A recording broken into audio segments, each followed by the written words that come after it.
Taiwan voters overwhelmingly giving the nod to Ma Ying-jeou in his call for cross-straits peace. It was quite a margin of victory, 58 to 42%, which in terms of the lexicon for any kind of a presidential vote, pretty close to a mandate. Joining us this morning is Dr. Ruben Mondejar at City University of Hong Kong. Happy Easter. Thank you for coming in on a holiday, Ruben.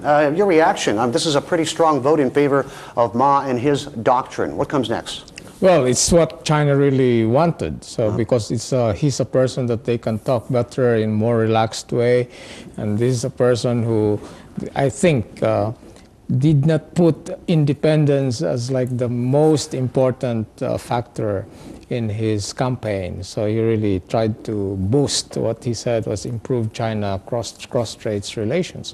There are many issues here, and I think we can already see that probably we will have increased relations in the areas of maybe joint research, education, for example, cultural relations, transport, as he already announced, and the psychological investment factor there. People would like to now kind of invest more in China. What about the what about the fact that hundreds of missiles still remain on the, I guess, as the coast of Fujian, aimed at Taiwan? There is a difference in vocabulary.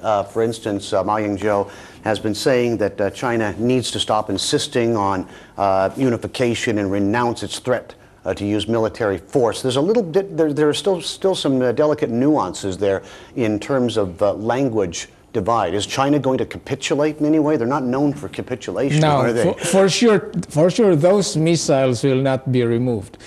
China being a superpower as it is now, they're clearly the main security factor in the region. So they're not going to remove that. It's going to be a sign of weakness, but it doesn't mean that they will use it. I think the improvement here is to issue statements from China saying that these missiles will never be used unless. So this kind of statement. So in other words, instead of a threat, it's going to be sort of simply a statement of we are in power.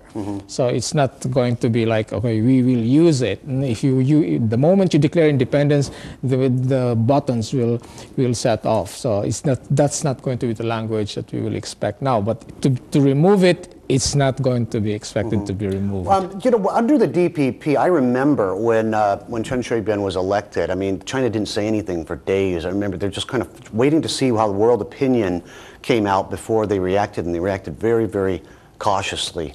They knew that everybody was expecting sparks to fly, and they didn't want to give in to the obvious. In terms of Ma Ying-jeou, things are much more conciliatory, but what are going to be the sticking points? Are there any items on the agenda which could actually flare up, which two sides could end up throwing mud at each other over? Well, one is how Taiwan would react in terms of the new elections in the U.S. So how Taiwan would position itself, whoever wins.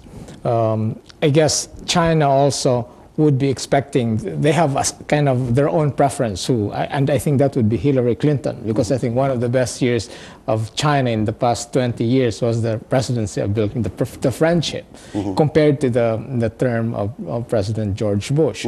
So I think they would expect, or they want a Clinton victory.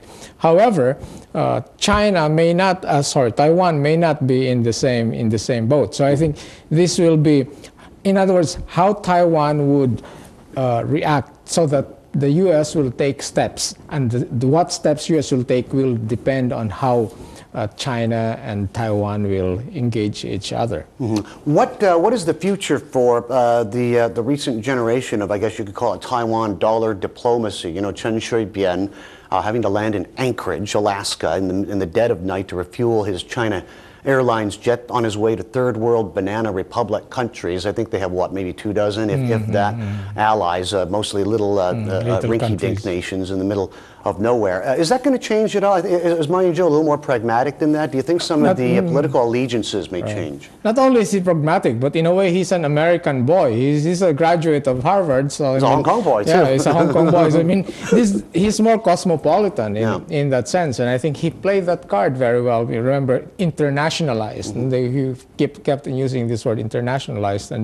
And it's true. I think in this day and age, to just insist on Taiwan identity, which I think the 42% that voted for Frank Xie means that that's a very strong sentiment still.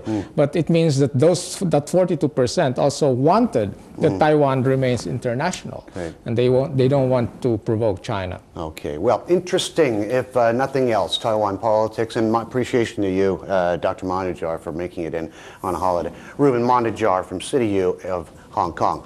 On the other side of this break, the Pakistan parliament set to rein in President Musharraf in the process of election of a new prime minister. We'll have that and lots more.